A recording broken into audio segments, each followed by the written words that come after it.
Hi, welcome to the Unabridged Audiobook for Undead Ultra. I'm Apocalypse author Camille Picott. If you enjoy this content, please support me and my books by subscribing to this channel and hitting the notification bell so you can be alerted when new audiobooks and new book-related content is posted. I hope you enjoy the story. Thanks for tuning in. Chapter 29. Tunnel. It takes us a good hour to pick our way around Willits in the dark, even though we only travel about 4 miles. We're too far away from the main artery of town to see if there's any military presence, but I suspect we'd find a checkpoint at the very least. All the more reason to keep ourselves to the shadows of the open land. Other than tripping on a rock and disturbing a dog chained to a doghouse, we make it without any major mishap. We reconnect with the railroad tracks at mile 65. We've run over 100 kilometers, I say. 100 kilometers is a popular distance for ultra races, which is equivalent to 62 miles. "Only 135 to go," Federico replies. I'm about to respond when I feel my phone vibrate. A shot of elation goes through me. I nearly drop the phone in my haste to fumble it out of my pack. "It's Carter," I say, naked delight and relief in my voice. "Had to move to another room," his text says. "Everything okay? Where are you?" "What happened?" I type back. I recognize my son's reticence to give me the whole truth. He's trying to protect me, like he did when Kyle died. "You don't have to protect me anymore, baby," I think. A few seconds later, his answer comes. "Fire in room next door. Burned through wall. Everything okay now." "What the fuck?" I mutter, ire rising in my voice. "Fire? A hole burned in the wall of his dorm room?" "What's going on?" Federico asks, tense as he watches my face. "What the fuck are the soldiers doing on campus if they're not helping the students?" I snap. "Where are you now?" I type. "Another dorm room. I'm safe. Where are you?" I grind my teeth, knowing I'm not going to get any more information from him. "Just past Willits. Only 135 miles to go." LOL. Only you and F can say that about 135 miles on foot. A smile pulls at the corners of my mouth, dispelling some of my earlier anger. He must be relatively safe if he can joke. "Keep safe, baby," I type. "See you soon." "See you soon." I pass the phone to Federico, letting him read the exchange. I study my old friend as he scrolls through the conversation, seeing the telltale signs of weariness. His shoulders slump, eyes blinking a little too rapidly as he struggles to focus on the text. We need to stop and rest before he falls and breaks something. "Our boy is smart and strong." Federico passes the phone back to me. "Takes after his dad." I glance at the phone. Shit. Battery is 3/4 of the way gone. "Takes after his mom, too," Federico replies. I shrug. I might be able to run a long way, but I didn't have the strength when it really counted. "It's 3 in the morning, I say. We've been on our feet for 17 hours. Let's find a place for a catnap. 30 minutes or so will give us some extra energy." He nods. "We'll have to sleep in shifts. Let's find a place that offers some shelter." We move at an easy lope down the tracks. 2 miles later we find it, an abandoned tunnel running through a mountain. The tracks lead inside, disappearing into complete blackness. "Here," I say, drawing to a stop. "We rest here." Either side of the tunnel opening has been spray-painted. On the left side is a purple and green, one-eyed dragon bursting from a blue egg. On the right side is a blue head of an old man with a giant nose and mustache. We pick our way inside. I've done my fair share of running in the dark, but nothing has prepared me for the inside of a tunnel. Even on nighttime trail runs, there's ambient light from the moon and stars. There's nothing inside the tunnel except unrelenting blackness. The light from our headlamps is swallowed, our circle of illumination shrinking inside the stone walls. I crane my neck, trying to get a look at the walls and ceiling, but there isn't enough light.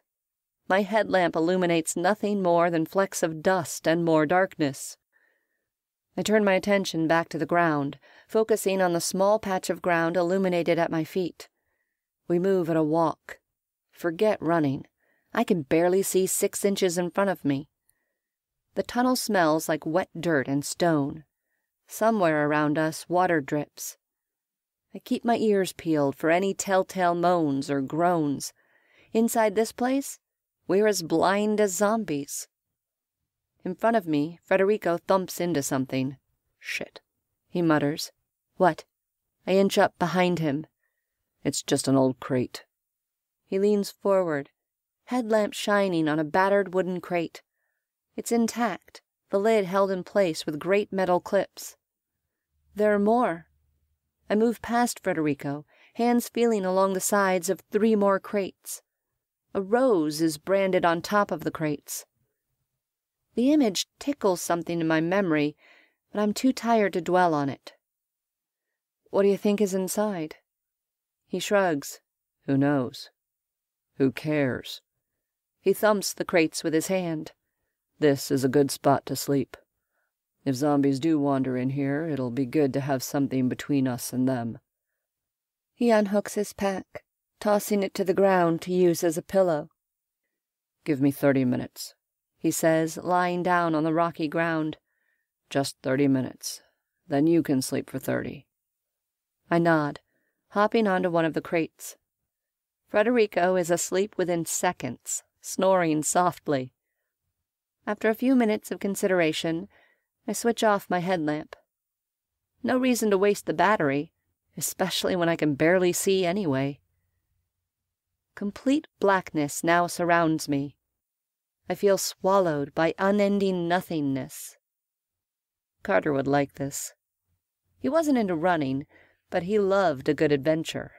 Skydiving, hang gliding, zip-lining, hiking, rafting, he loved it all. I'm sure exploration of an abandoned tunnel would be at the top of his list. He'd love the graffiti art and the sheer unknown of it all. Carter.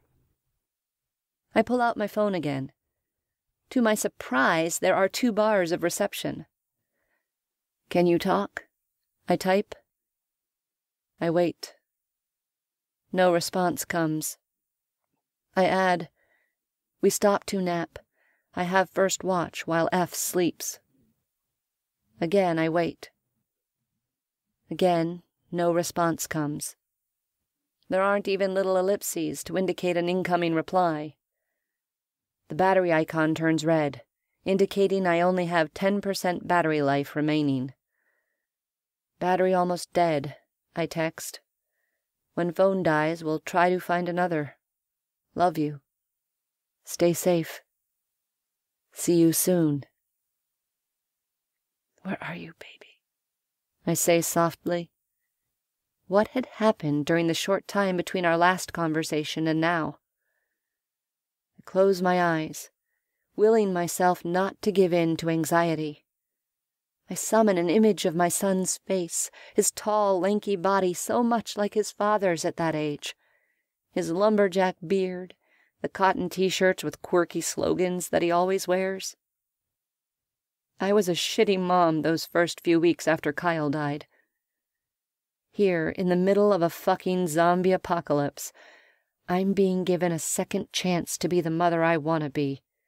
A mother who doesn't quit when things get hard. A mother who takes care of her son. A mother who saves her son from monsters. Please be safe, baby, I say silently. Please be safe. Chapter 30. Granola Bitch. I let Federico sleep for an extra 15 minutes. When I wake him, he glances at his watch and gives me a look that's half grateful, half reproachful. I just shrug and toss my pack onto the gravel. The rocks poke me as I settle down, but they don't really bother me. In my years of ultra running, I've napped on roots, rocks, gravel, and boulders. I consider myself a master of the power nap, and am asleep as soon as my head nestles onto the pack. My eyes fly open when a hand presses over my mouth. I jerk, bolting upright and slapping the hand away.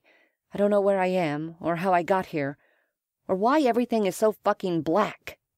Kate. Federico's soft whisper brings reality crashing back into place. I remember the zombies, the running, the railroad, and the tunnel. I relax, reaching out for his hand and grabbing it. What? His hand flies up, covering my mouth again. Someone's here, he whispers. Listen. Rhythmic squeaking sounds in the distance. I strain my ears, trying to discern which direction it's coming from. The sound, coupled with the surrounding blackness, sparks panic in my belly. As the sound draws closer, the murmuring of voices materializes. People. We have to get out of here, I hiss. After our last run-in with the maniacs who killed Stout, I'm not eager to meet up with more strangers. Can you tell which direction they're coming from? South, I think. Does that look like a light to you? The sleep and the darkness have disoriented my sense of direction. For all I know, I could be facing the tunnel wall right now. I turn my head left and right, looking for something, anything, a wrinkle in this perfect darkness. After several seconds, I see it. A single bobbing light off to my right. I have no idea if that's north or south. Whatever the case, we should be moving away from the light, which is easier said than done in the current situation. We don't dare switch on our headlamps and draw attention. Then again, without our headlamps, we can't see anything. I reach out, turning in a half circle until my hands come in contact with the cool, damp wall of the cave. Do you see the light? Federico asks. Yeah. I grope blindly and find his arm. I grab it and press his hand against the tunnel. We can guide ourselves along the wall. And hope we don't roll an ankle in the process, he replies grimly. I nod in agreement, which is dumb since he can't see me. I shift onto my toes, walking carefully and trying to make as little noise as possible. Rocks and gravel shift beneath my feet. Every little noise sounds huge in my ears. I sense, rather than see, Federico behind me. The voices grow closer, more distinct. Shit. I pick up my pace, moving as fast as I dare. My foot connects with what feels like a large rock, causing a soft scuffling sound that may as well be a dynamite blast in my ears. Behind me, Federico runs into something that sends a shower of pebbles pattering down. The voices abruptly cease talking. They stop moving, and whatever squeaky thing they're moving goes silent. A flashlight beam cuts through the darkness. I drop to the ground, trying to avoid the beam. Gravel bores into my knees and palms. I ignore the pain, scuttling along as quickly and as quietly as possible. My palms and knees, especially my knees, are soon screaming with pain. Thinking of Federico in my running shorts, I inwardly wince. I have some protection from my compression pants, but Federico's knees must be getting torn to bits. Behind us, the flashlight continues to probe the darkness. After a few moments, I realize the beam is too small to catch us this far away. Maybe we can get out of here in one piece. Maybe... I know somebody's in here. A new voice, a woman's voice, echoes down the tunnel. You fuckers better not have touched Mr. Rosario's stuff. Fuck. So much for a harmless nap in a tunnel. Fuck, fuck, fuck. Who are these people anyway? What are they doing here, and what do they want? I keep moving. The sooner we get out, the better our chances of getting away. Someone fires a gun, the shot echoing in my ears like a cannon. I bite down on a squeal and haul ass, crawling as fast as I can. Behind me, I hear Federico scuttling along. All right, you fuckers, the woman shouts. I was trying to be nice. Shooting a gun is her version of nice? Holy fuck. Stop where you are and let us come to you. Otherwise... To emphasize her point, 2 more shots are fired, both of them flying over our heads and into the darkness. Isn't this crazy bitch worried about zombies? If there are any nearby, that gunshot will draw them. I frantically weigh my options. I can move faster on foot, but I'll be easier to shoot if I'm upright. If I keep crawling, there's a good chance she'll catch up with us. Glancing over my shoulder, I see the flashlight beam growing brighter. She'll be able to see us soon. I reach out a hand, fumbling for Federico. My hand connects with his shoulder. I dig my nails into his shirt, asking a silent, desperate question. What do we do?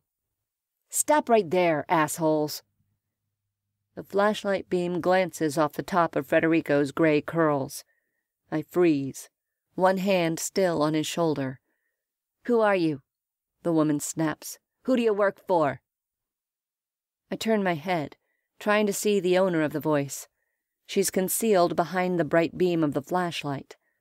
Based on the sounds of multiple feet crunching on gravel, I assume she's not alone. I asked you a question. She fires the gun again. My name is Kate, I squeak, ears ringing from the gunshot. I'm a waitress. This is my friend Federico. He's retired. Bullshit. The woman comes to a stop before us. What would a waitress and a retired man be doing in Mr. Rosario's cave? We're from Sonoma County, I reply, craning my neck around. Now that she's closer, I can see the woman. She has long dreadlocks pulled back into a ponytail. She wears ripped jeans and a faded t-shirt that says, "What are you looking at, Dick Nose?" Bits of light brown armpit hair stick out from her cut-off sleeves. She looks like a bona fide Northern California granola hippie, except that hippies don't have a predilection for waving guns around and scaring the piss out of people. We're trying to get north, I continue, hoping to disarm her. My son is a student at Humboldt University. My friend's daughter lives. Why are you here in Mr. Rosario's tunnel? She moves a few steps closer, leveling the gun at my chest. Sweat breaks out along my chest and spine. My mouth goes dry. I swallow. I fixate on her hand, staring at the small rose tattoo on the inside of her wrist. We're runners, I say. Ultra-marathoners. We're, running to Arcata. The roads are blocked, so we decided to follow the railroad tracks. See? I twitch my shoulder, drawing attention to my hydration pack. This is my running pack. We're runners. We didn't know this was Mr. Rosario's tunnel, I swear. You're ultra what? The woman asks. Ultra-marathoners. What the fuck is that? People who've, run races longer than a marathon. Why the fuck would anyone want to do that? How far is a marathon anyway? 20 miles? 26.2 miles, Federico says. And what the fuck does that have to do with the price of mayonnaise? The woman asks, pressing the tip of the gun against my sternum. We, like to run long distances. I talk in a rush, balling my fists to stop myself from shoving the point of the gun away. Like 20, 30 miles at a time, sometimes more. We run all the time. When the zombie outbreak clogged the highway, we decided to run to Arcata. And where did you say you're running from? Geyserville. Uh-huh. And when did you leave Geyserville? About 10 o'clock this morning. The woman's eyes bulge in surprise. Then she barks a laugh. That is the most creative crock of shit I've ever heard. It's 4 in the morning. You're trying to tell me you've run, what, 70 miles? 75 miles? In less than 24 hours? Without getting eaten by the zombies? She laughs again. I swallow, resisting the urge to tell her Federico and I have both completed several 100-mile races in under 24 hours, and that we are, in fact, at mile 73, and that we've become proficient, sort of, at killing zombies. Have I come all this way just to be shot to death by a granola psychopath? What? Don't have anything to say to that? The woman shoves the gun hard against my chest. It's the truth, Federico says quietly. We're Ultra runners, and we're running north to find our kids and rescue them from zombies. Listen, Dick Nose. The woman shifts her attention to Federico. I might look like a granola girl, but I've got shit going on between my ears. To my immense relief, she pulls the gun away from my chest. She uses the weapon to gesture in the vague direction of her brain. No way in fucking hell the two of you ran all the way from Geyserville this morning. And if your kids live farther north, they're probably already dead. Her words are like a kick in the gut. Federico and I exchange desperate looks. Alicia and Carter are safe. They have to be. Squirrel, tie him up, the woman says, glancing over her shoulder. We're taking these two back to base. A ponytailed guy in a flannel shirt zip-ties our wrists and walks us down the tunnel at gunpoint. The woman, who I have mentally dubbed Granola Bitch, oversees two other men who load the crates onto a handcar. It's the handcar, I realize, that made the rhythmic squeaking noise we heard earlier. The rose branded on top of the crates matches the tattoo on Granola Bitch's hand. What's inside those crates that has these wackos drawing guns on us? Drugs, probably, I realize. Or maybe guns. Maybe drugs and guns. Considering the fact that we're in the heart of Mendocino County, one of the first places in California to legalize the personal cultivation of marijuana, I decide it must be drugs. Holy fuck. One look at Federico's face tells me he's coming to the same conclusion. We're prisoners of wacko drug dealers. They march us out of the tunnel at gunpoint. The drugs, loaded onto the handcar, squeak along beside us. I half expect to see a zombie or two, drawn by all the commotion, but the woods are strangely quiet. A mile down the tracks are two ATVs. The drugs are loaded onto them, as are Federico and I. I cast a searching glance at my friend. He gives me a small shake of his head. Fear and despair tighten my chest. Granola Bitch hops into the driver's seat. Those two fucks try anything, shoot their asses, she says to Squirrel. The ATVs roll off the tracks and into the underbrush, heading steadily uphill. As far as I can tell, they aren't following a road, or even a path. Granola Bitch seems to know where she's going, though. The landscape is a mix of oak and pine trees. Federico and I bounce along atop one of the drug crates. Who the hell are these crazy assholes selling drugs to? Despair multiplies inside me. How are we going to get out of this? What in my life has prepared me for escaping psychotic drug dealers in the midst of a zombie apocalypse? Nothing. Absolutely nothing. My life experiences consist of being a mother, a wife, a waitress, and an ultra runner. Running shoes and electrolyte tablets won't get us out of this. God, we are completely and totally fucked. Chapter 31. Fun Run. Despair swells in my belly. Heavy, thick, sickening despondency. It's a despair born of circumstances too heavy to bear. I could just quit. I could jump off the ATV and make a run for it, force the Granola Bitch to shoot me and put me out of my misery. It would all be over. The ATV hits a dip in the land. The vehicle lurches violently, nearly throwing me over the side. The physical jolt sends a bitch slap to my brain. I mentally recoil, abruptly recognizing the dark spiral of my mind. It's the same dark path I took after Kyle died. Don't go there, I tell myself fiercely. Don't be weak. I reach deep inside myself, searching for my inner strength, the strength I draw on to help me finish ultra races. I am a woman who once raced 15 miles with a missing shoe. A person who can do that isn't weak. Over and over in ultra race after ultra race, I've proven I'm not weak. Now it's just a matter of remembering I'm strong. I push away all the periphery things that stand in my way, the sadness, the helplessness, the pain. I grab onto a razor's edge of focus, funneling my energy into one single shining goal: to survive and get to Arcata. Fuck the pain and fuck the sadness. If I don't mind them, they won't matter. I feel my despair shucking away, sliding off my shoulders and puddling at my feet like a heavy blanket. I don't know what Granola Bitch has in store for us, but I'm ready for it.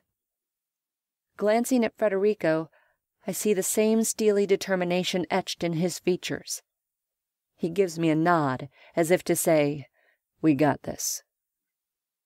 Mile 79. The ATVs pop out on a small dirt road. Cresting one more hill, we arrive at a chain-link fence topped with barbed wire. Inside the fences are at least 24 zombies. They crowd up against the fence, drawn by the noise of the ATVs. They moan and gnash their teeth, rattling the fence. "What the hell?" I murmur to Federico, staring in horror. He shakes his head in response, a frown on his lips. Granola Bitch turns toward us, a sadistic light in her eyes. "Like our security system? We used to keep guard dogs, but Mr. Rosario realized the zombies require less overhead. We rounded these up from Willits, fed our dogs to 'em." She grins, watching our expressions. "Now the undead keep our compound safe." I swallow, trying not to let my unease show. Is Granola Bitch telling the truth, or just messing with us? What sort of sick fuck feeds dogs to zombies, and keeps zombies for pets? Squirrel hops off the ATV as Granola Bitch pulls up to the fence. He keys a code into the security pad. A second later, the gate beeps and swings inward. As we drive through, I get a better look at the zombie perimeter guard. They're inside a dog run that surrounds the compound. I guess technically it's a zombie run now.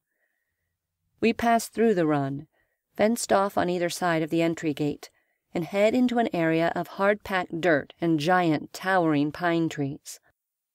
Below the trees are small wooden cabins, painted the color of dirt. They blend in with the landscape, which is probably the point if they're trying to avoid aerial detection. I try to get a good look at everything. 3 of the buildings are roughly the size of barns. They're probably used for storage or the manufacturing of drugs. Maybe both. The rest of the buildings, all small, look like bunkhouses. As the ATVs roll into the compound, people come out of the buildings. They look similar to Granola Bitch. Dreadlocks, big beards, tie-dyed t-shirts, ripped jeans. A few of the women wear ankle-length skirts and loose, fluffy blouses. A number of the men wear dark, knitted caps. They all look to be in their 20s. If not for the guns they carry, I'd think we were in a hippie compound. The people wave to Granola Bitch and the others, calling out greetings. Any of them could pass for the hobos Federico and I encountered earlier. Perhaps this is how Mr. Rosario disperses his drugs across Northern California. He takes on wayward young adults and turns them into drug mules. "Found the goods," Granola Bitch calls, hopping off the ATV. "Tell Mr. Rosario we have prisoners." Several people immediately descend on us. We are grabbed by the elbows and pulled off the ATV. A handful of other people grab the crates, carting them toward one of the big buildings. Most of them gather in a loose circle around the ATVs. "Jeannie!" A chubby, middle-aged woman with tan skin comes out of a bunkhouse. The top of this particular bunkhouse is carved with a rose. The same symbol Granola Bitch has tattooed on her wrist and the same symbol branded onto the drug crates. The plump woman wears a tie-dyed sundress. A matching scarf covers her head and holds back graying, waist-length dreadlocks. She gives Granola Bitch a quick hug and kiss on the cheek. "What did you bring me, Jeannie?" she asks. Granola Bitch, Jeannie, waves the gun in our direction. The hippies holding us haul us forward. My eyes flick back to the symbol carved on the house. Now that I've seen it, I spot it on the other buildings, too. Why does it look so familiar? I've seen it somewhere before. But where? "I found the goods and brought 'em back, Mr. Rosario." The fat woman beams. "I knew you would, Jeannie. Now we just need to sit tight and ride out this zombie bullshit." She pats Jeannie on the cheek, obvious affection in the gesture. "When the dust settles, people will still want their drugs. Hell, they'll probably want them more than ever. Mr. Rosario will be there for them." Her eyes, which have been traveling over the crowd the whole time, land on us. Her smile instantly disappears. Eyes narrowing, she says, "Jeannie, who are these folks?" "Mr. Rosario, we found these two in the tunnel with the goods." Jeannie shoves the gun in my face. I flinch, and she laughs. "This bitch claims they ran all the way from Geyserville yesterday morning. Says it was just a coincidence they were hanging around our goods." "Really?" The chubby woman, who I can only deduce is Mr. Rosario, narrows her eyes at us. "Sounds unlikely." "That's what I said, Mr. Rosario." The woman moves forward. The hippies part to make room for her. She comes to stand before Federico and me. We're pushed to our knees. Why does this woman go by Mr.? "They kind of look like runners," she says after a long, silent assessment. "Doesn't account for them being with my goods, though." "Well, you two?" My eyes jerk upward as I realize she's directly addressing us. "What do you have to say for yourselves?" I open my mouth, but Federico is quicker. "Mr. Rosario," he begins, voice respectful and deferential. "I'm Federico, and this is my friend Kate. We live just outside of Geyserville. Our kids live in Laytonville and Arcata. We're on our way to find them. We apologize for disturbing your goods. You have my word that we were only passing by." "Uh-huh." Mr. Rosario crosses her arms under her substantial breasts, clearly not buying our story. "Jeannie says you ran all the way from Geyserville yesterday morning." "That's not possible." I swallow, mouth going dry. This is not going well. Federico keeps his voice level when he answers. "Kate and I are ultra runners, Mr. Rosario. We run races longer than marathons. Both of us have run 50 and 100-mile races. We're, the sort of weirdos who get up on Sunday morning and go for the 30-mile fun run." "A 30-mile fun run?" Mr. Rosario's eyebrows nearly climb off her forehead. "You're either completely full of shit or completely insane." She flicks her fingers. Two hippies step forward, reaching out to rifle through our packs. They probably would have taken them off if our hands hadn't been zip-tied behind our backs. A woman unzips the pockets near my breasts, pulling out precious food and tossing it to the ground. I curse myself for not eating it when I had the chance. I watch my other few precious possessions fall to the ground. The railroad spike, screwdriver, gloves, spare shirt, the stick of body glide, headlamp, and my phone. I twitch, instinctively leaning toward the phone, my last link to Carter. Granola Bitch sees the motion and laughs at me. "You expecting a call?" she asks. "My son," I reply, voice chilly. Granola Bitch rocks back on her heels. "Right," she says, sarcasm thick in her voice. "I want to claw out her eyeballs." Meanwhile, Federico is undergoing the same treatment. Our blister pack is tossed aside, followed by his headlamp, food, hammer, and Luggy the lugnut wrench. I watch the proceedings, heart sinking into my stomach. We're already running on bare essentials, much less than what we need for a run of this magnitude. By the time these assholes are done with us, we'll be lucky to have our underwear. Hell, we'll be lucky to be alive. The man frisking Federico pulls out the small pocket knife he'd lifted from the zombies outside Willett's. I glance away, distracted by the contents of my pack scattered on the ground. "Where the fuck did you get this?" The hostility in the young man's voice jerks my head up. He stands in front of Federico, holding the knife between them. The mother-of-pearl inlaid handle flashes, and that's when I see it. The rose. The rose. The same rose that's on the crates, Granola Bitch's tattoo, and Mr. Rosario's house. Oh, fuck. Fuck, how did we miss this? A murmur of recognition and anger ripples through the crowd. Federico doesn't flinch. "I lifted it off a zombie corpse just south of Willett's." "This is Greg's knife." The young man turns toward Mr. Rosario, eyes bulging with grief and rage. "These fuckers did something to Greg. He never would have parted with this knife." "Let me see it." Mr. Rosario holds out her hand. The man drops it into her palm before turning a steely-eyed gaze back to Federico.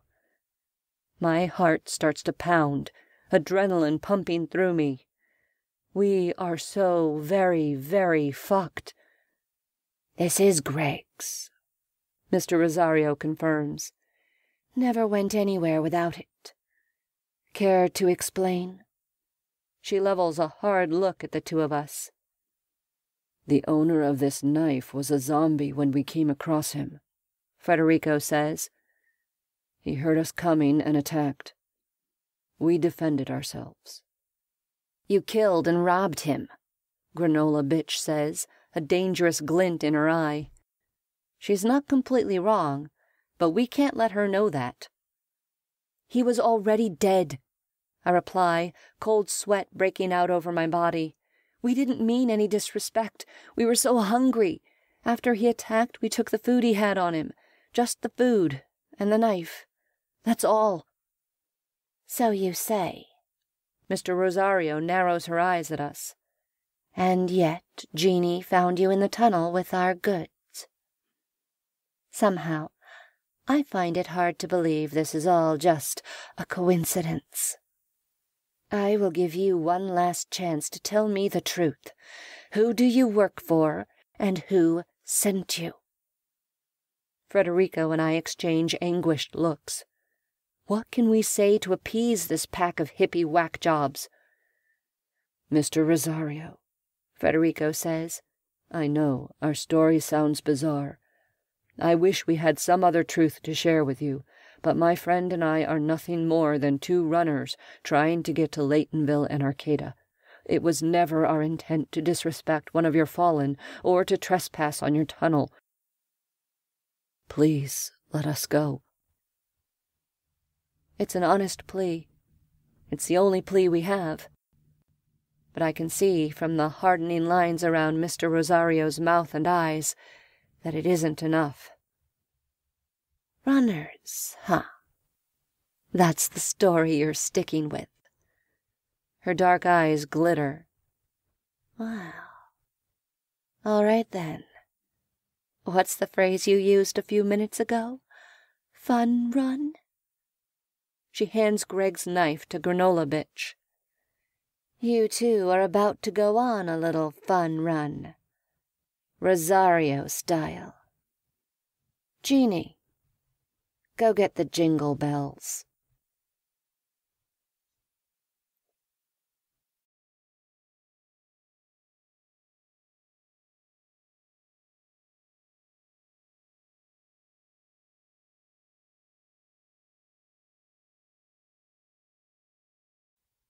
Chapter 32.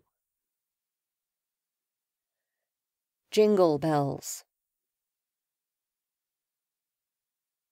Federico and I are dragged toward the zombies corralled in the dog run. The hippies flock around us, strangely subdued. A few of them murmur darkly in our direction. Behind us comes a loud jingling. The zombies perk up at the sound of the bells. They groan, mashing themselves up against the fence. My legs feel weak, and my mouth goes dry. Are they going to throw us into the dog run with the zombies? Feed us to the monsters like they did their dogs? And what the hell is up with the jingle bells? If I believed in Santa Claus, I'd say he was behind us. We draw to a collective halt just outside the compound gates. Mr. Rosario stands to our left, hands on her hips. There's a cold, unyielding gleam in her eyes. That look confirms my suspicion that I'm not going to like what comes next. The crowd parts. Granola Bitch makes her way forward, grinning wickedly. Her hands carry 2 lengths of chain, the sort used to lock up a bike, only shorter. Large, shiny jingle bells are woven through the links on a thick silver wire. On one end of each chain is a small padlock. My breath leaves me in a rush. My arm jerks as I instinctively reach for Federico. The zip tie cuts painfully into my skin. Don't be a wimp, I tell myself as Granola Bitch approaches. Cold sweat bathes my body. My fingers tremble. I bite my lip to stop myself from begging. I will not beg. Granola Bitch, still grinning, wraps the chain of bells snugly around my neck and clicks the padlock shut. She then does the same thing to Federico. I swallow, feeling the chain move against my flesh. The bells jingle softly with the movement. "You two claim to be runners," Mr. Rosario says. "Let's see you run. We'll give you a 60-second head start." She flicks her hands toward the gate. A man in a flannel shirt and ripped jeans steps forward and keys in the code. I swallow again, turning toward the gates as they open. I don't need to ask what Mr. Rosario intends. I thought she was going to throw us into the dog run with the zombies, but that's not her plan. She's going to free us, with bells chained to our necks, and then let the zombies out after us. "Will you cut our hands free?" Federico's voice brings my head around. His words are steady, devoid of the fear quavering in my belly. "Please, free our hands," he says. Mr. Rosario gazes at Federico, head cocked, then shrugs. "Cut them loose," she says. A woman steps forward with a box cutter and saws through our zip ties. I rub my wrists, turning once again to the open gates. I lick my lips, eyes flicking to the people gathered around us. Time slows. I see an ankle-length blue skirt, a tie-dyed shirt, a dark blue headscarf. My heart pounds in my chest and thumps in my ear. The clock starts now. Mr. Rosario glances down at the watch on her wrist. "You have 60 seconds. Reality snaps in around me, making my ears ring. Crazy drug queen doesn't have to tell me twice. I dash through the gates, adrenaline powering me into an all-out sprint. Federico is right by my side. Our bells clang, loud as pots and pans in an earthquake. Behind us, a collective moan rises from the zombies. I have no plan other than to run as far as I can, as fast as I can. I give in to the pull of gravity, letting it pull me down the narrow dirt road. It's less of a road and more of a path forcibly forged by the ATVs. It's uneven and littered with a slippery layer of leaves, pine needles, and twigs. I keep my eyes on the ground, calculating each step as I fly down the path beside Federico. Tendrils of morning fog snake through the forest. The rising sun tinges the sky with pale yellow and gray, giving us just enough light to see. I sidestep a slight divot that could roll my ankle. Next, I extend my stride, flying over a thick clump of slippery leaves. A small stream cuts through the path. I I splash through it without a second thought, not caring that my shoes and socks get soaked. Each second brings dozens of minute details crashing through my brain. I absorb them with each stride, my mind and body merging to pick the safest and quickest trail. Behind us, I hear it, the frenzied howl of the zombies as they're released. Their footsteps trample the ground as they come after us. And our bells, our fucking jingle bells, are like a lighthouse in a storm, a beacon to the blind monsters on our heels. The chain rubs against my sweaty neck, promising nasty chafing in the near future. Where did that psychotic bitch even get bells? Keep heading downhill, I pant to Federico. We can lose them on the railroad tracks. Federico trips, sprawling forward and sliding roughly against the ground. I bite back a yelp and rush to his side, grabbing his arm and hauling him up. We have to find a way to mute the bells, he says, scrambling back to his feet. Later, I reply. We need to get a mile between us and those monsters. We're never going to get a mile between us as long as we have these fucking bells on. Panic makes his eyes round, the whites showing all the way around. I grit my teeth, yanking on his arm and pulling him down the trail.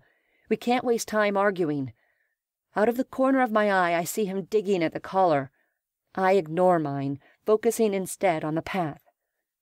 The ATV trail ends 50 yards ahead of us. Just past it is crushed foliage, hinting at the diverse paths taken by the vehicles, none of them used with any frequency. I crash straight into the foliage, keeping my steps aimed in a downhill direction. I may not recognize where we are, but I know we drove steadily uphill to get to the campground.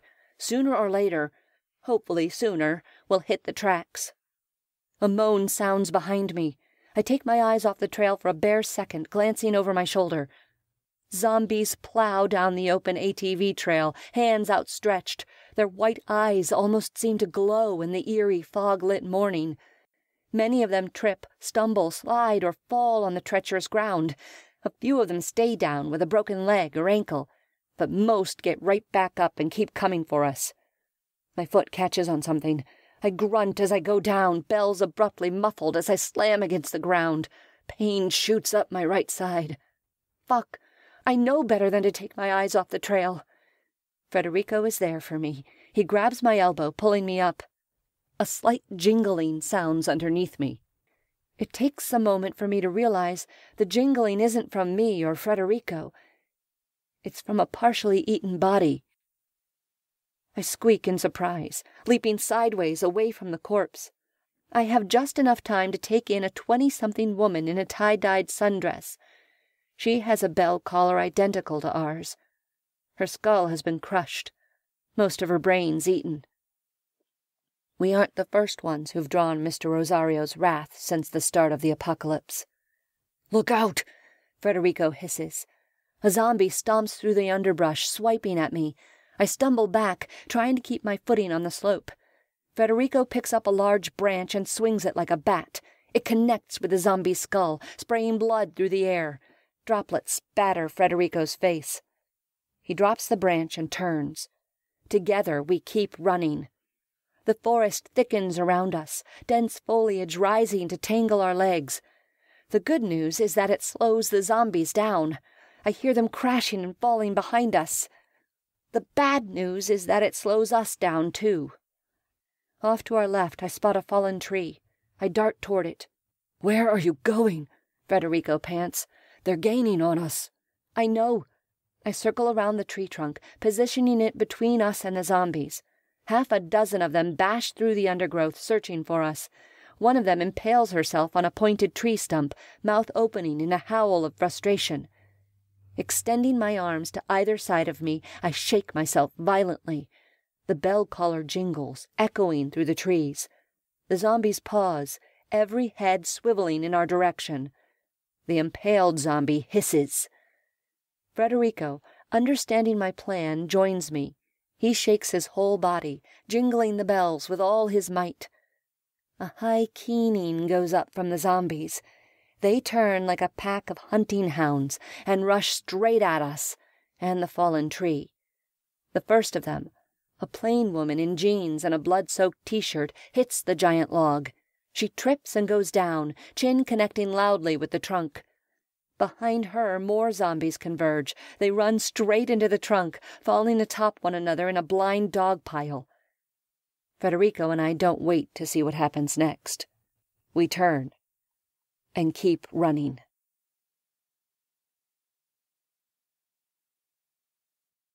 Chapter 33. Dead End. We plow on through the forest. Breath burns in my lungs. My right arm throbs from the fall, and my injured knee burns, but the pain is distant in comparison to the fear thrumming in my veins. Behind us, moans and grunts escalate as more zombies get caught in the traffic jam we created. The bells overpower everything, jangling relentlessly around our necks. Federico puts out a hand, resting it briefly on my shoulder. "Stop for a minute," he rasps. "We have to keep going. We have to deal with these fucking bells," he snaps. His tone brings me up short. I skid to a halt, sliding in the leaves. Federico jams his hand into the soft, damp earth and brings up a handful. "Cover your bells with dirt," he says. "It'll help mute the sound." I immediately drop into a crouch, slathering dirt around the bells. Though the earth is wet, it's not saturated enough to stick as well as I'd like. After a moment's thought, I tear off my hydration pack and drop it to the ground. "Wrap your shirt around the dirt and bells," I say. Yanking up my shirt, I tuck it in around my neck. The chain was uncomfortable enough. The added padding of the shirt and the bulk of the soil makes me feel like someone is trying to slowly choke me to death. But the fabric does dull the ring of the bells. The clackers still rattle inside the metal balls, but they're not ringing like a Catholic church tower anymore. We're going to make the zombies work a little harder for their meal. Cool morning fog chills my bare stomach. We pull our packs back on. Fatigue pinches the corners of Federico's mouth and eyes. There's a crash somewhere behind us, followed by several moans. Exchanging a brief look, we set out again at a run. I wish I could say Federico and I were like wood sprites, gliding soundlessly through the underbrush. The clanging of our bells might be muted, but we still make a considerable amount of noise as we thrash through the forest. Branches and twigs snap beneath our shoes. Leaves crackle and bushes rustle as we barrel through them. In all honesty, we still make enough racket to wake the dead. Or in this case, bring the undead down on us. The zombies follow us like hounds on the hunt. I glimpse one off to my right, moving at a trot down the slope. It's a middle-aged man in plain jeans and a polo shirt. He crashes into a tree, falls down, and gets right back up again. "Should we try to hide?" I wheeze. "Climb a tree?" "Too risky," Federico replies. "If we get surrounded, we'll have to fight our way free. I have more faith in my running skills than my fighting skills." I can't argue with that. "We have to get to the railroad," Federico continues. "We can move faster and might be able to lose them there." Gritting my teeth, I throw all my focus and energy into the forest before me. I am not going to die out here. I am not. I jump over a branch, landing on a patch of leaves. My feet slide on the hummus. Rather than fight the slide, I lean forward and push off. I barrel down the incline, riding the pull of gravity and relying on the tread of my shoes. I land lightly on my toes, barely touching the ground before pushing off again. My quads burn and my chest heaves. I swing my left forearm, knocking aside low-hanging branches. A cluster of thistles springs up before me. I lift my arms, raising them above the bristles while my legs slice through them. Prickles snag at my clothing and cut at the skin beneath. Federico curses softly under his breath as he tears through the thistles beside me. We cut sideways, veering around a thick clump of pine trees. A zombie, only 10 feet to our right, thunks into a boulder at a dead run. I hear the crunch of bone. The beast snarls, struggling to get to its knees, but it's clear he's broken one of his legs. We dash on, swerving around several more trees. Snagging the straw in my pack, I take several quick drinks between gasps for air. I leap over a rock, crash through waist-high poison oak, and duck a low-hanging branch. Another zombie comes through the trees to our right, holding out her arms as she runs. It's a 30-something woman in a loose sundress. I scoop up a rock as I run and lob it with all my might, aiming for the head. The throw falls short. Fuck. I throw like a girl. Federico lobs his own rock. It clocks the zombie right in the chest. The unexpected blow causes her to reel backward in surprise. Her foot catches on a fallen branch. She goes down, impaling herself on a fallen tree limb. The wood pierces her through the chest, though of course she doesn't die. It does make it difficult for her to move, which pisses her off. As she struggles to right herself, she lets loose a high-pitched keen that raises all the hairs along my neck. We speed away as answering keens fill the air around us.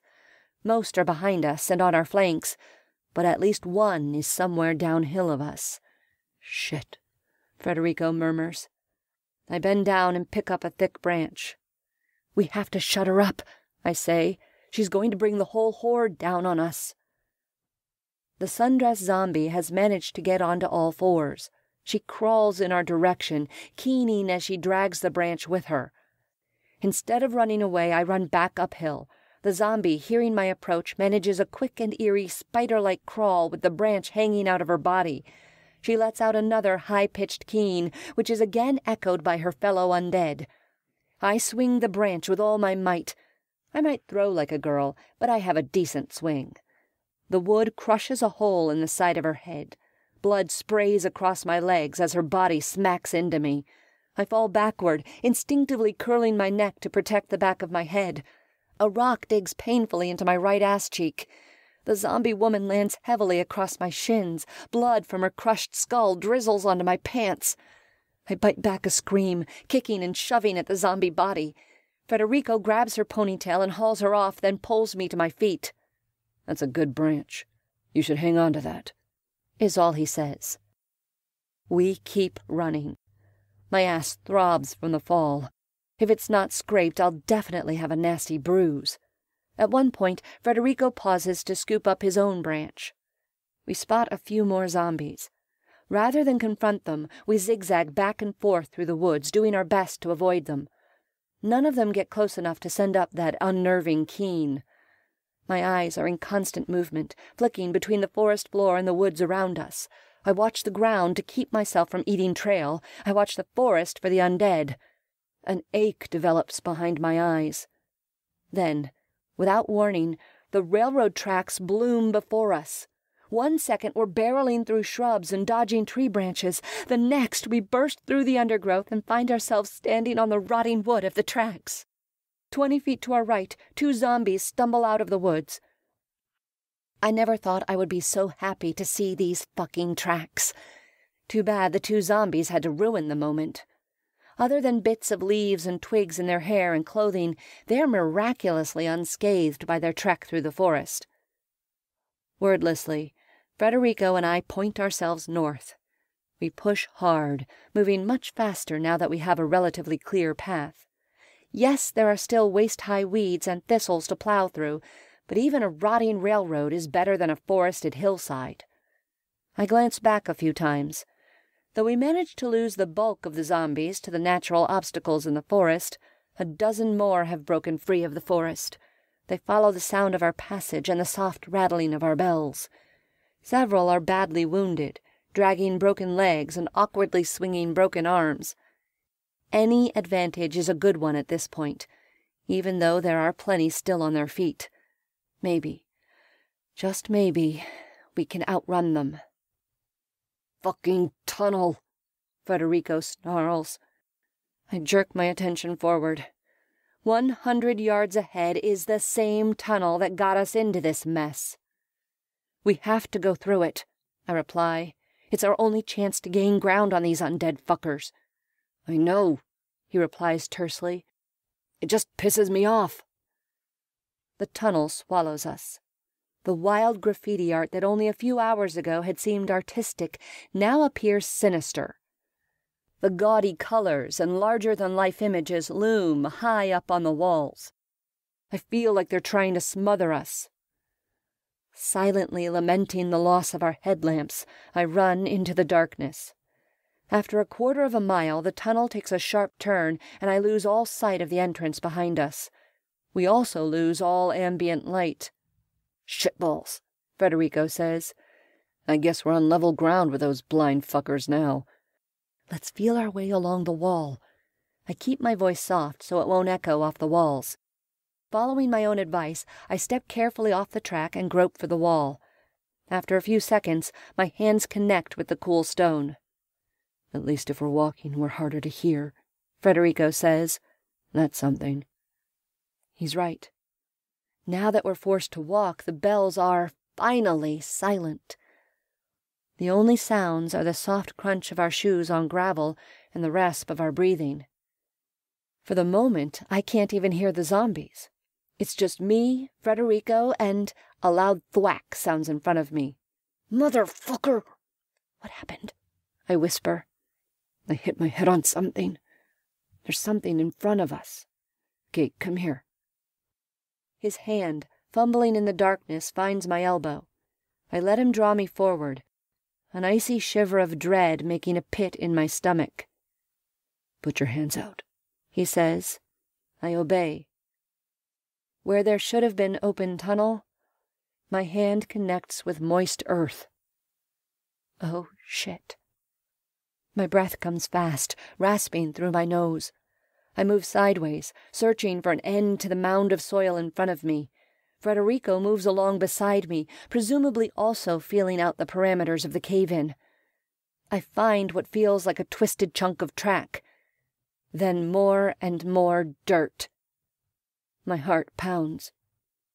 When I hit the tunnel wall on the opposite side, I bite back a wail of despair. I stand on my toes, feeling as high up as I can.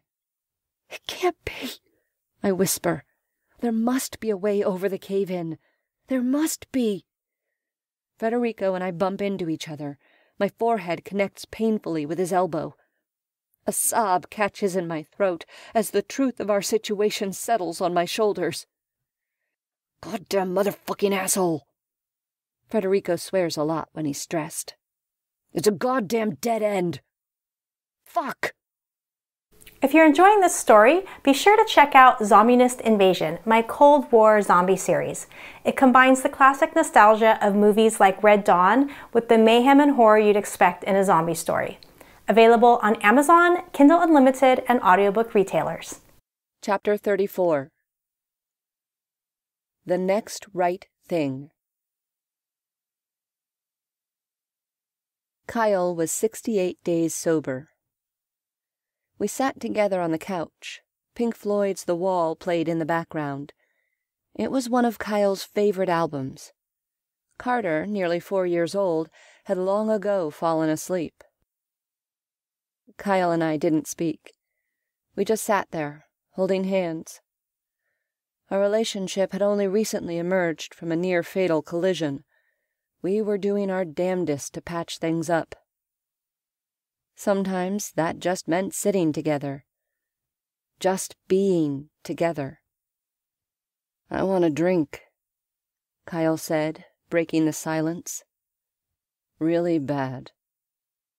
He turned his gaze to me, eyes wide and desperate with the longing that coursed through him. I stared back at him, anxiety knotting my belly. I squashed the instinct to cajole and comfort him, to kiss him and tell him everything would be okay, to rush to the store and buy him a six-pack.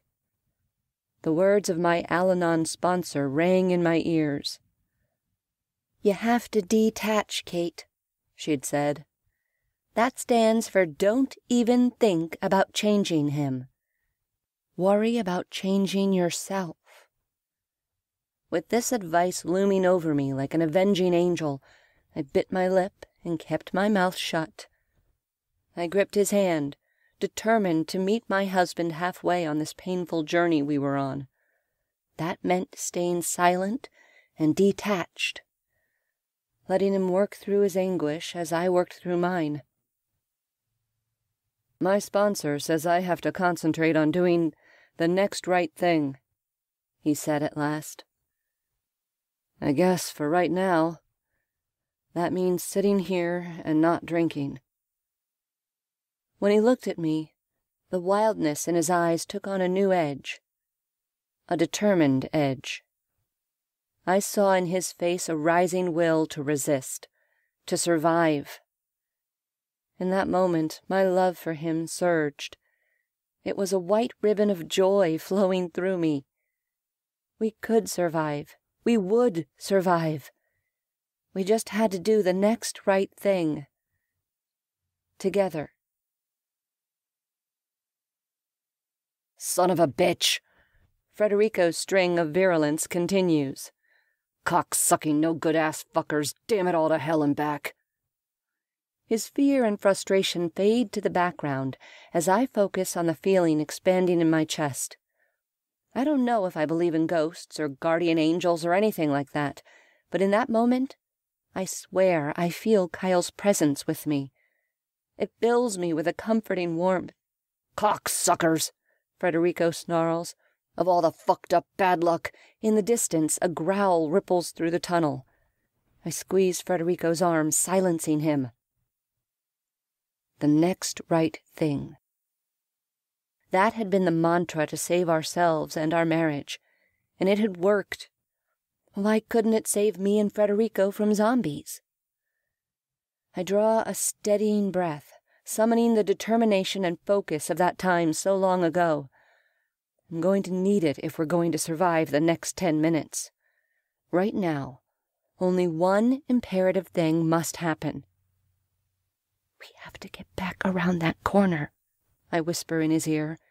If they pen us in back here where we can't see, we're dead. Our only chance of fighting free is to get someplace where we can see. Come on. I tug on his arm, urging him back along the tunnel. After a few steps, he grunts in acceptance.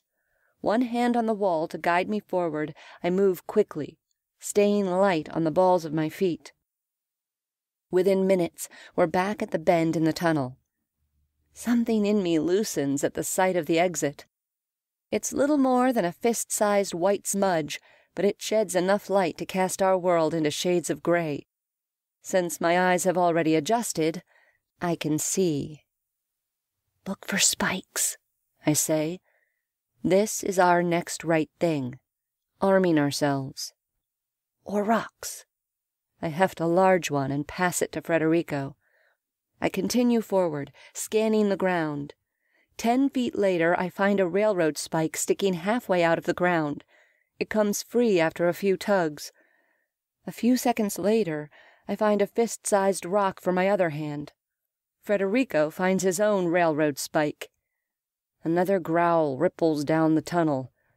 I stare into the darkness, scanning for zombies. Silhouetted against the light, something in the distance moves. I can't tell how many there are. Frederico gives me a tight-lipped nod, gesturing toward the entrance. We pick our way forward. Now that we can see, we move back onto the railroad. Using the wooden cross ties as stepping stones, we're able to move quietly. The bells are thankfully silent, muted by the dirt and our shirts. In another 200 yards, the zombies become clear. There are 6 of them, bunched together, steadily making their way in our direction. More follow behind them, though I can't get a clear count. Now that they can't hear us, they move at a slower pace, occasionally moaning or grunting. I chew on my lower lip, trying to figure out our next move, our next right thing. We've been lucky so far with our zombie encounters, but we're a long way from being proficient killers. I'm not stupid enough to think we can take out an entire pack. Maybe if we had machine guns, but all we have between us is 2 rocks and 2 railroad spikes. Direct confrontation is not our best bet. So, if we can't confront them, what can we do? What is the right thing to do in this moment with a pack of dead zombies shambling in our direction? Get ready. Frederico breathes in my ear. I'll take the 3 on the right. The answer comes to me in a startling moment of clarity. I have a better idea, I whisper. Without another word, I turn around and lob my rock into the darkness, away from the zombies, and away from the tunnel entrance. It clatters loudly, pinging once off the metal tracks. The zombies let out a collective moan. They pick up their pace, 3 of them breaking into a jog. They trip, fall, get up, and trip again. They never stop moving forward. I take Frederico's rock and lob that down the tunnel too. Then I flatten myself against the wall, gripping the spike in my right hand. I wave my free hand at Frederico, motioning for him to do the same. He frowns, but follows my lead. The first of the zombies jogs past us. It's a teenage boy in a Lakers basketball jersey. His knees are badly skinned from falling, the bone of his right shin gleaming a dull reddish white. He trips, hits the ground, and clambers right back up. He makes it look seamless, like it's completely normal to run blind.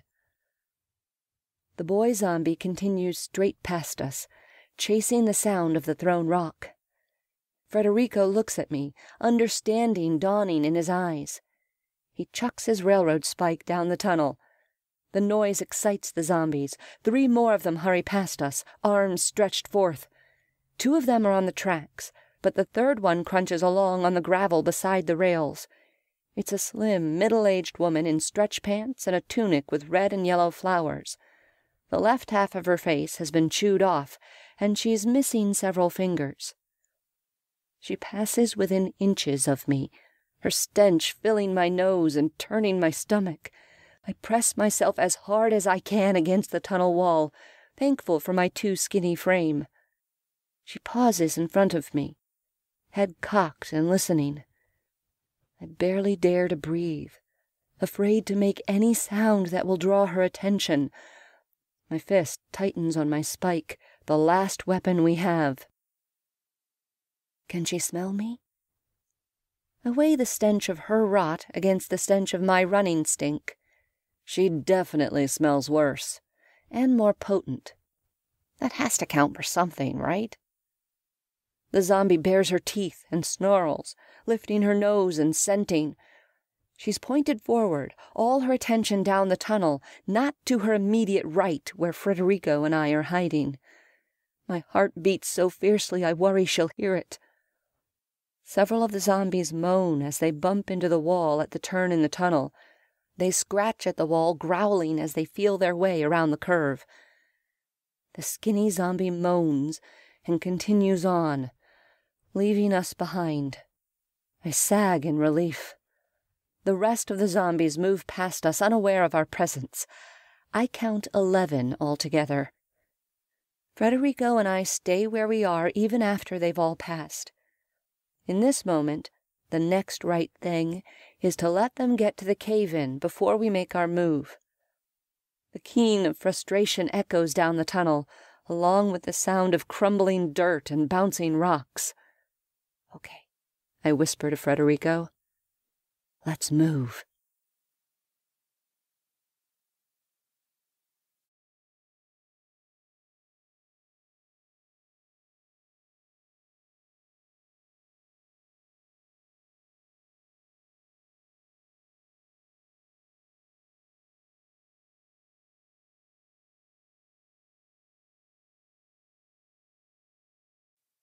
Chapter 35. River Crossing. We step carefully back onto the tracks. My shirt, still tucked around the bells on my neck, is saturated with sweat and mud. We move lightly down the track, whispering along the wooden ties. The tunnel mouth grows larger with every step. Behind us, the zombies continue to scrabble away at the cave-in. We emerge into the sunlight. I blink as my eyes adjust, sending a silent thank you to my late husband for getting us out of that tunnel. But we aren't out of the woods yet, literally or figuratively. Another 5 zombies are coming down the tracks in our direction. Frederico gestures, pointing east into the trees. I follow his lead. Our legs swish through waist-high weeds. I glance back and see 3 of the zombies cocking their heads in our direction. I pick up 2 rocks lying at my feet and throw them at the mouth of the cave. The zombies hone in on the noise, all 5 of them turning toward the cave and loping toward it. Federico and I duck around a tree and lose sight of them. We have to find a way around this mountain to the railroad tracks on the other side of the cave-in, Federico says, voice low. He jerks a thumb in the direction of the tunnel. I think it's too steep to climb. I glance back toward the steep slope that rises over the tunnel. It's nearly vertical and covered with loose humus. It would be a good way to lose the zombies, I suggest. Federico shakes his head. We'd make too much noise, and if either of us takes a fall, the zombies will be the least of our problems. We have to go around. I nod in agreement. We take off at a lope. The forest continues at a gentle downward slope. Half a mile later it levels out, softening into sand. Federico pushes aside a thick patch of shrubs, revealing a gray-green river. I peer over his shoulder. It's a good 20 feet to the other side of the water. We're going in. Federico shoulders through the shrubs and steps into the water. Are you crazy? I hiss. What if there are zombies in the water?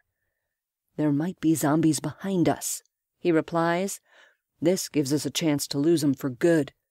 Besides, it's the quickest way around the mountain. Without giving me a chance to argue, he plunges forward. Water swirls around his ankles, quickly rising as he wades upstream. I hurry after him, wrinkling my nose as my shoes and socks are submerged. God, how I hate running in wet shoes. The water is cool, but not frigid. It rises past my knees, hips, and navel. I remove my pack, pausing to pull out my water bladder. I'm filling up, I call softly to Federico. You should too. Federico considers the situation, then shrugs and unfastens his pack. It's a measure of how much our perspective has changed since the beginning of our journey. Less than 10 hours ago, we pooh-poohed river water in favor of a zombie-infested hardware store. I like to think we've wised up since then. Besides, it usually takes 2 or 3 days for waterborne viruses to kick in. If I'm still alive in 2 or 3 days, giardia or dysentery will be a small price to pay. The river cuts east, leading us around the mountain. Still no sign of our zombie pursuers. As we follow the curve of the land, something in my chest relaxes. The tension of the last few hours ebbs, and I begin to think that we just might make it out of Mr. Rosario's trap. Do you think we've lost them? Federico asks. I hope so. I glance down at my watch. Hey, we've run 92 miles, and we're still alive.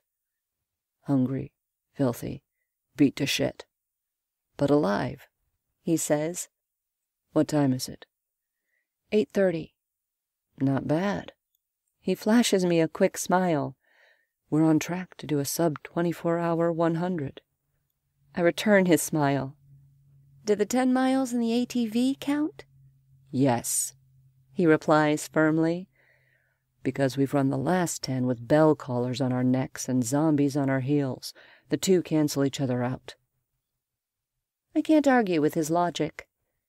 We continue on in silence, following the river for another 200 yards. I scan the land around us, trying to locate the railroad tracks. Do you see them? I ask. Zombies? He stiffens, looking over his shoulder. No, the railroad tracks. Oh. Federico sags, visibly relieved. I don't see the tracks. He glances around. Maybe they're up that way? I peer in the direction he points. Up a hillside is what looks like an open patch of earth running beside a line of trees. Unfortunately, from our angle, there's no way to know if that flat stretch of land is the road, the tracks, or something else. Let's look. I wade to the shore, sloshing onto the sand. I tug unconsciously at the cloth-wrapped bells around my neck. I don't know what I want more right now, food or bolt cutters. Federico grunts, splashing up beside me. He looks like hell. But then, so do I. We climb the short hill leading away from the beach. At the top of the rise, we find a narrow dirt road, the sort used for hiking. No railroad. Too bad we don't have our map, Federico says. I only have a vague idea of where we are. Should we follow this road, see where it goes? I ask. I'd feel better if we could find the railroad. Federico considers the battered footpath in front of us. Okay. Let's follow this. Maybe it will lead to the road. The tracks won't take us much farther anyway. That's right.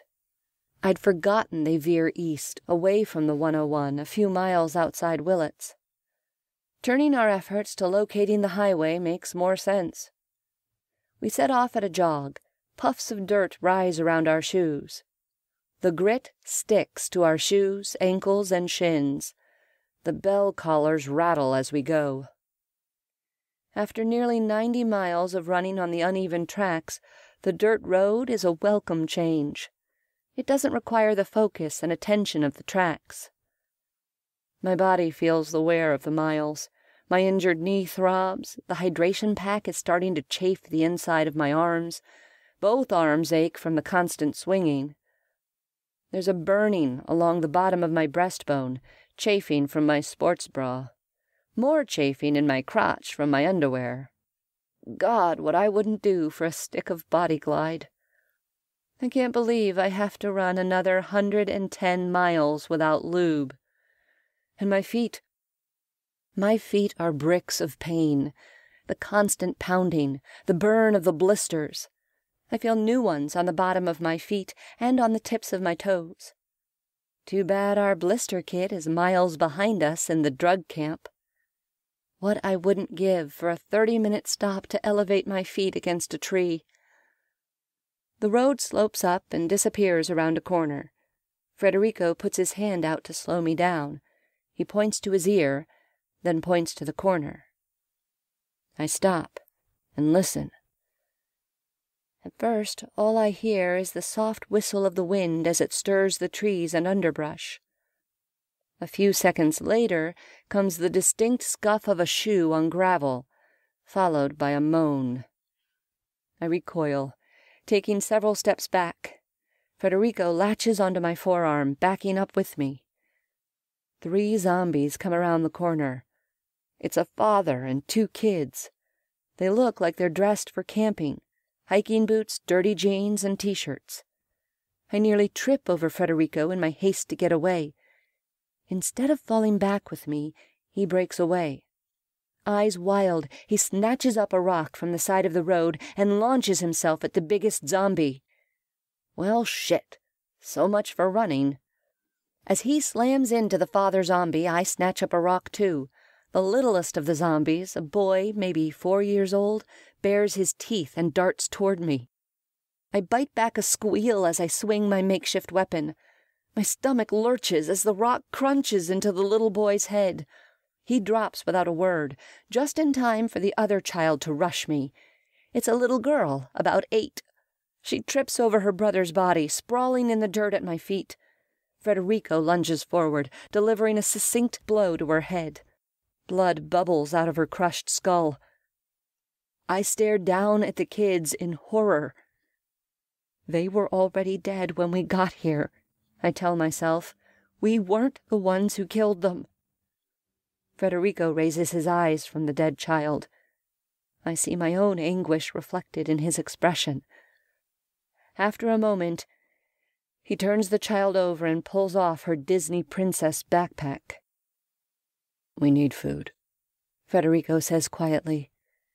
He opens the princess backpack and pulls out some dried fruit and 2 energy bars.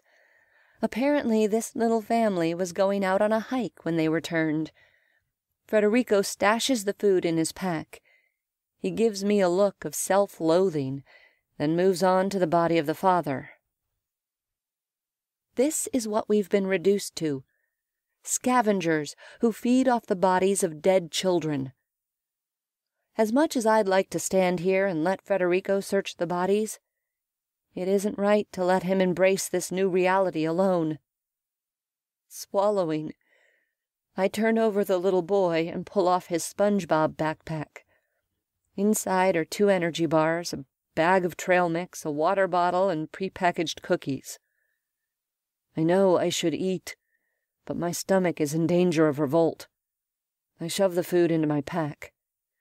Glancing up, I see Federico rummaging through the pack of the father zombie.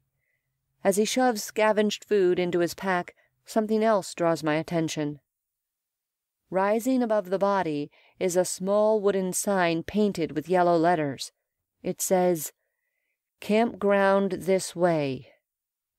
Shit. "Kate," Federico says, holding out 2 more energy bars. "Do you have room in your pack?" I spring forward and clap a hand over his mouth. His eyes widen. I turn him around and point to the sign. Wordlessly, the 2 of us begin to back away. That's when another 24 zombies descend on us.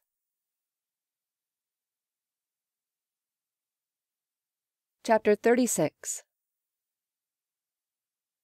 Happy Campers. "Fuck me," I whisper. "We've just roused an entire campground of zombies." Back to the river," Federico cries. In my haste, I trip over my own feet and land heavily on my ass. I slide backward down the slope. Letting the downward momentum pull me, I flip sideways onto my knees and scramble up. Federico sprints up beside me and delivers a vicious blow to a zombie right on my heels. "Run!" he hollers. I obey, sprinting back to the water's edge. Federico's pounding footsteps follow me. Our bells rattle around our necks. The collective howl of the zombies follow us. I splash into the water. As I scan the surrounding landscape, looking for an escape, I see them. The goddamn railroad tracks. On the opposite side of the river, just up a steep hillside. How the fuck did we miss them?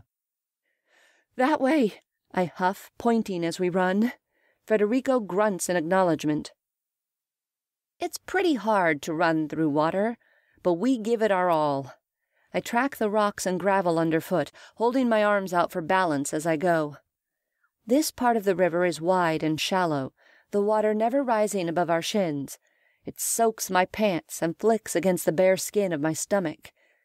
The first of the undead plow into the water after us. One of them catches his foot on a rock, doing a face plant. He's crushed as the other zombies sweep forward, mowing over him like he's nothing more than a part of the scenery. Which I guess he is, in a way. I scan the river, hoping to see the water deepen. No luck. It remains wide and shallow. Between our splashing and the rattling bells, we're sending up huge smoke signals for the undead. "We have to outrun them," Federico says. "There's nothing out here to slow them down, and there's no place for us to hide." It's like we're in a slow-motion safari video, only with zombies instead of cheetahs. Federico and I are the hapless gazelles, bounding through a prairie with a beast on our heels. The camera tracks the chase, where ultimately the predator leaps gracefully onto the prey and rips its throat out. We reach the opposite bank and begin a mad scramble up the slope. It's steep and covered with a thick layer of dried leaves. My foot sinks a good inch into the loose debris. I drop forward, using my hands and feet to claw my way up. Federico also drops on all fours. For every foot we climb, we slide back several inches. Glancing over my shoulder, I spot the first of the zombies climbing out of the water and fumbling their way to the slope. There's no way to disguise our route, not with the amount of noise we're making. The zombies zero in on us, moving inexorably in our direction. "Fuck!" Federico growls. Turning my attention back to the hillside, I see the source of his ire. A huge patch of poison oak. Nothing for it. We plunge through the vibrant green leaves. I do my best to keep my head and neck above it.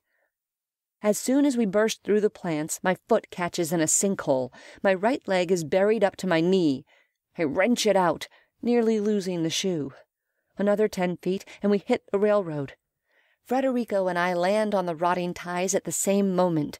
We charge forward, plowing through the weeds and thistles that choke the tracks. The plants cut my hands and arms. More of them get stuck in my pants and worm their way in, chafing against the skin. We've run just over half a mile when the first of the zombies scramble free of the hillside and reach the tracks behind us. We need to fuel. I reach into my pack, pull out a precious energy bar, and hand half to Federico. Scavenging from the bodies of those poor kids may have been a low point, but it might also have saved our lives. More. Federico pulls out the packet of dried fruit and passes a handful to me. I pop the pieces into my mouth one by one, letting them soften on my tongue before chewing. It can be tricky to run and eat at the same time, especially when breathing hard through the mouth. I've bitten my tongue more times than I can count. Mile 93. With the chest-high weeds and the twisting turns of the tracks, it's hard to see the zombies behind us. Besides that, rail running requires me to keep my focus on the tracks beneath my feet, lest I take another fall. I may not be able to see the zombies, but I can hear them. The grunts, the howls, the moans, and the occasional keen. There are times when I can even hear the pounding of their feet and the swish of the weeds. Along the way, we come across loose railroad spikes. We bend down, scooping them up as we go. By mile 94, we're both reloaded with weapons. I feel much safer having them secured in the straps of my hydration pack. Mile 95. The scenery begins to change. Oak trees give way to mountain pine. The tracks slant ever so slightly upward, indicating a rise in elevation. The smell of damp earth deepens. Mushrooms pop up in the soil. "Do you see that?" Federico asks. For a brief instant, I raise my eyes from the tracks. A quarter-mile up the road, suspended above the railroad, is a concrete overpass. "Think we can lose them?" I ask, "like we did back in the tunnel?" "Maybe." The word is barely a grunt. Federico passes me another half of an energy bar. "Do you think that's Highway 101? "I hope so. I'm not in the mood for some desolate road in the middle of fucking nowhere. Fuck, I'm hungry. And tired. And pissed off." I fall silent and give him some space, knowing that's what he needs. He's bonking again. We reach the overpass. Vibrant graffiti art spans the concrete foundation.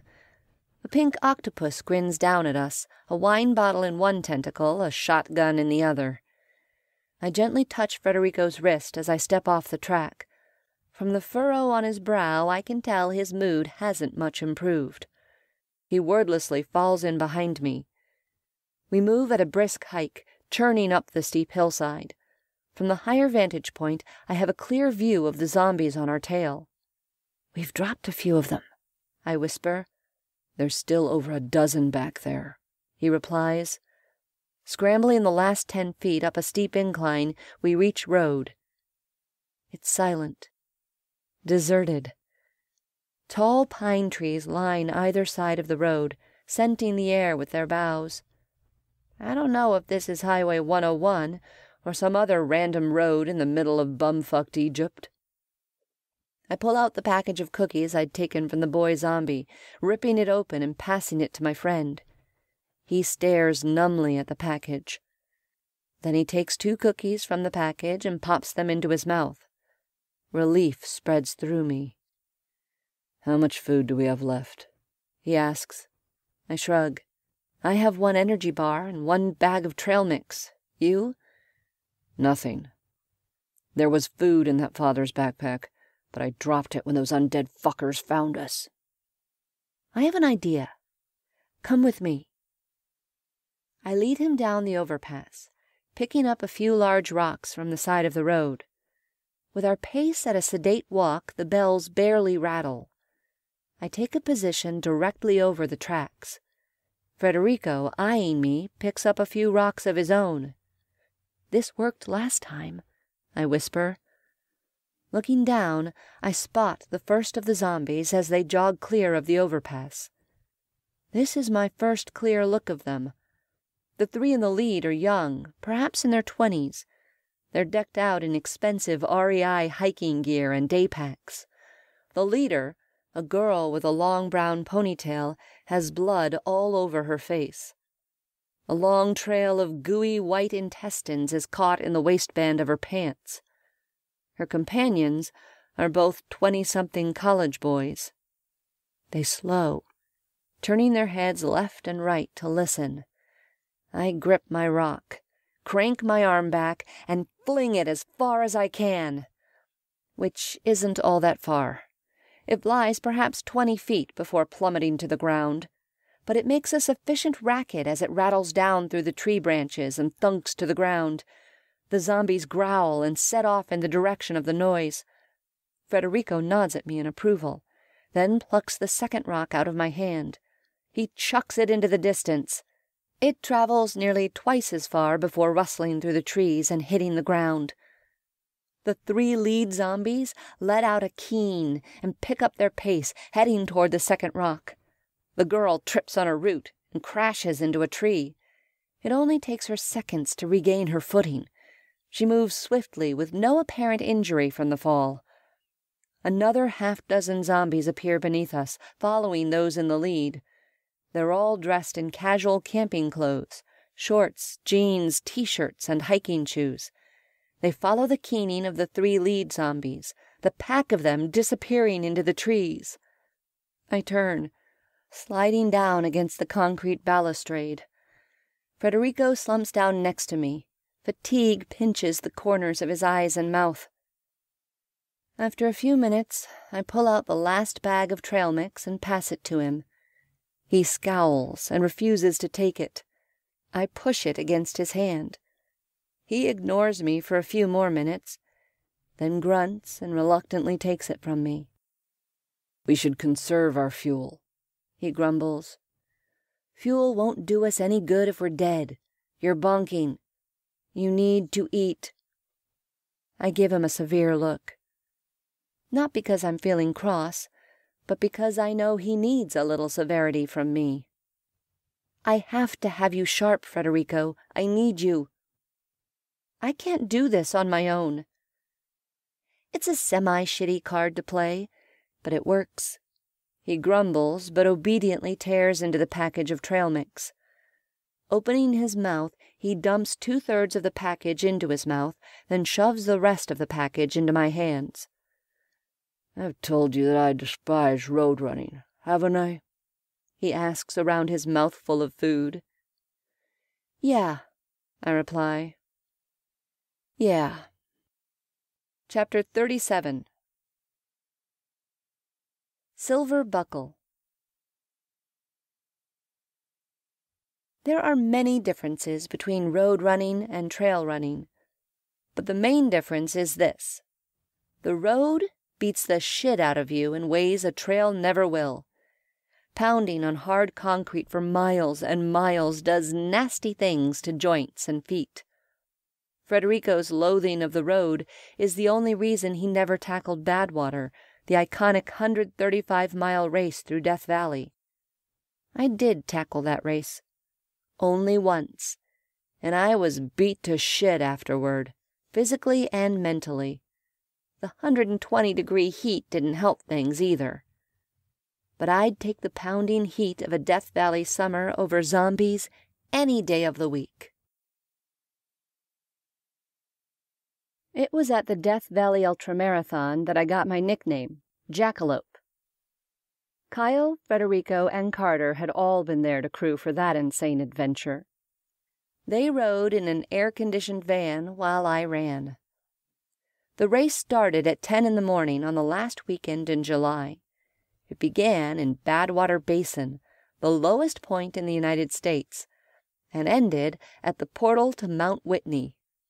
Temperatures were already over 100 when I, along with 93 other nut jobs, crossed the starting line. I ran covered head to toe in white SPF clothing. A white visor with a long strip of fabric protected my neck. An ice-filled bandana around my neck was my constant companion. I carried a water bottle, which I alternated between drinking and squirting on my head. Temps pushed close to 120 degrees that day. I spent a great deal of my rest time inside a man-sized ice chest, soaking in ice water. There were a few times I actually thought I was going to keel over and die. Is it any wonder that 10 hours into that race from hell, I started hallucinating? "Hey, Kyle!" I shouted, jogging along in the dark. "Sweetheart!" "Yeah?" He stuck his head out of the window of the van, which rolled along beside me. "Check it out!" I pointed out toward the scrub brush bordering the left side of the road. "It's a jackalope! They're real!" "What?" "It's a jackalope! Look how cute it is!" I pointed to the odd little creature that hopped through the brush only 10 feet away from me. Kyle's forehead wrinkled as he stared at me. A minute later, he pulled the van over. He, Federico, and Carter piled out. "Get the camera," I said, waving excitedly to the jackalope. "Can you believe this? Hurry, get the camera." The 3 of them stared at me like I had lost my mind. In all honesty, I was pretty sure I had lost my mind back at the starting line. Who in their right mind paid money to run this hellhole of a race? "Mom?" Carter, 14, gave a slight shake of his head. "There's no such thing as a jackalope." "That's what I always thought, but look, there it is." I laughed gleefully as the jackalope rose up onto its hind legs, sniffing at the air. The full moon illuminated his gorgeous antler rack. "Mom, there's nothing there." Carter wore the appalled expression that only a teenager can muster for an embarrassing parent. "You can't see it?" I demanded. "Look, it's right—" Federico, who had been silent all this time, burst out laughing. He laughed so hard he doubled over, leaning on his knees for support. Carter joined in, the 2 of them guffawing. Kyle, bless him, wiped a hand over his face, struggling not to smile. I stopped dead, reality hitting me like a sack of rocks. Oh. I looked from the jackalope to my family and back to the jackalope. Damn it, but it looked real. I could even see its black nose twitching as it sniffed the air. "I'm hallucinating," I said flatly. Federico and Carter laughed even harder, clapping one another on the back and wiping at tears. Kyle finally gave in to the hilarity of the situation, breaking into laughter. "I'm hallucinating," I grumbled. "Babe," Kyle said, "I told you this ultra-running stuff was batshit crazy. You just proved my point." The 3 of them dissolved into more guffawing. A few days later, I was able to look back at the situation and laugh. But at that moment, blistered and baked to a fucking crisp, it was not funny. At all. Scowling at my crew, I jogged off into the night. The jackalope continued to hop along beside me. That furry fucker had the audacity to talk to me. About management. "They need to put capitalists in charge of this race," he said. "Then there wouldn't be any of this pansy-ass bullshit happening." Even though I knew he was a figment of my imagination, I fired back at him anyway. "What are you talking about?" I snapped. "There isn't a single pansy-ass out here on this course." "Look at you," the jackalope replied. "You can barely stand up. Efficiency has gone out the window." "I'm efficient," I growled, even as I wondered why I was arguing with my imaginary friend. "It takes physical efficiency to run 135 miles. "No, it takes stupidity to run 135 miles, the jackalope replied. "Capitalists would consolidate this madness. What will the big bosses say when they see your low performance rates? What are you doing right now? 15-minute miles?" "What the hell do you know?" I asked him. "You're nothing but an imaginary animal." The jackalope cackled madly. "You just keep telling yourself that." He continued hopping along beside me for the next 5 miles, yammering in my ear. That little imaginary asshole knew how to push my buttons. I put my head down, focused on putting one foot in front of the other, and quit talking to him. That was the last road race I ever ran. Federico and I walked delicately away from the overpass, doing our best not to make any noise. With luck, the zombies won't be smart enough to find us. With any luck, we won't be stupid enough to tip them off. We walk about a half-mile up the road before we see the white and black sign proclaiming our location. Highway 101. I sag in relief. Thank God. I wasn't sure what we would have done if we hadn't found the highway, especially since Mr. Rosario took all our maps. 101 isn't safe, Federico replies dourly. By the dark expression on his face, I can tell he's still working through his bunk.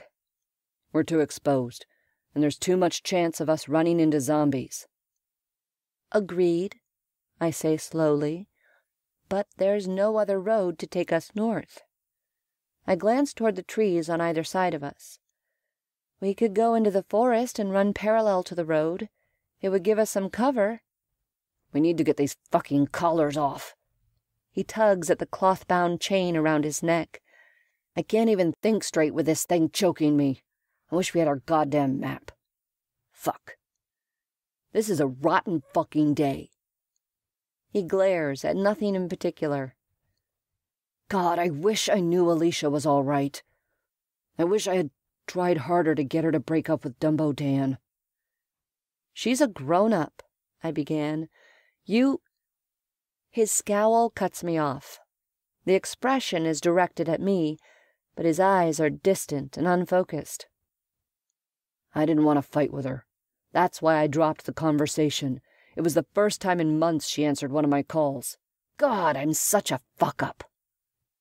He leans forward, resting his hands on his knees. A second later, he throws up. I feel like shit. He's talking as much about his stomach as his heart.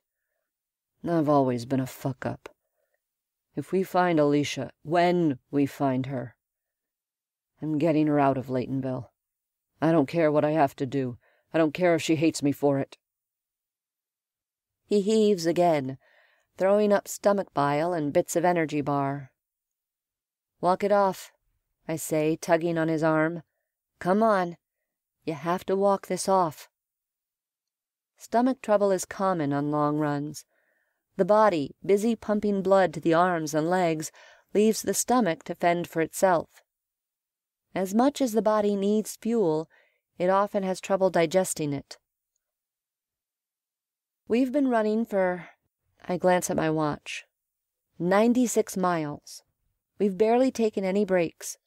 We just need to slow down for a while and give our bodies a rest. He nods numbly, taking a sip of water. He swishes the water in his mouth, then spits to the side. I blink, peering down at my watch. My eyes are dry and a bit bleary. I rub them twice to make sure I'm seeing clearly. Shit! It's only 9:15 in the morning. We just might make 100 miles in 24 hours. The beginning of a smile tugs at the corners of Federico's mouth. Then he throws up a third time. He laughs while he dry heaves. I find myself smiling. Those undead fuckers gave us the kick we needed, Federico says between heaves. Damn, what a fucking day. He straightens, wipes his mouth on the sleeve of his shirt, and takes another drink of water. We plod on, moving at a tired walk. Federico throws up 2 more times before his stomach settles. Finally, at mile 98, he says, I'm feeling better. I'm ready to jog. You sure? Yeah. Okay. I nod. I've been thinking about this. We need to stick to the road as much as we can. It's the fastest and the only direct route to Laytonville and Arcata. If we hear or see something we want to avoid, we go into the woods and pick our way around. Sound okay? It sounds okay so long as we're lucky enough to spot trouble before it spots us. I glance up at the tree and shrub-choked land on either side of us. Bushwhacking through the woods will take too long. The quickest way to our kids is to run on the road. He doesn't say anything for a long time. When he does finally speak, resignation is thick in his voice. I don't like it. The odds aren't good. I make a face. The odds went downhill with the start of the apocalypse. Federico grunts. All right. Let's take the road. We break into a jog, setting an easy 10-minute mile pace. The road is eerily empty. No cars, no people. There isn't even a sign of wildlife. No whir of insects, no chirp of birds, no rustle of squirrels. It's just us and the trees out here. For now, anyway. A short distance later, I glance down at my watch. It reads 100.06. Federico! I turn and grin at my old friend. We've officially hit 100 miles! Even though this is only the halfway point, it gives my spirit a boost. My aches and exhaustion don't seem nearly as bad as they did a few minutes ago. Federico is shading his eyes and staring up the road. He's so intent that he doesn't hear me. Federico! He turns to me, a dent between his eyebrows. Did you hear what I said? I demand. What? We just hit 100 miles. He blinks in surprise. Then a smile creases his face. He turns my wrist, taking a hard look at the watch. Damn, Kate. It's 9:58. We did that shit in a sub-24. We slap high fives. In the world of ultra running, sub-24 hours is every runner's dream for a 100-miler. In most races, it gets you a silver belt buckle. Not that Federico or I have ever worn any of our buckles, but it feels damn good to win one. If we survive, I'm going to have belt buckles made for us, I say, still grinning. He returns the smile, then shifts his attention back to the road. Do you see that? He asks. See what? I squint, peering up the tree-lined road. That white smudge. Do you think it's a car? I can't tell. It's too far away. I think it's a car, Federico says. Let's go into the trees. We need to approach with caution. I sigh, following him into the forest bordering the road. We're forced to a vigorous walk as we pick our way through the foliage. If there are zombies up the road, or something worse, at least we'll have some trees between us and them. Would you like another free Undead Ultra audiobook? Head over to my website at www.camillepicott.com and join the VIP Bunker. Inside the VIP Bunker, you'll get instant access to Dawn Patrol, the Undead Ultra prequel audiobook, completely for free. So what are you waiting for? Head on over to www.camillepicott.com and join the VIP Bunker. Hope to see you there.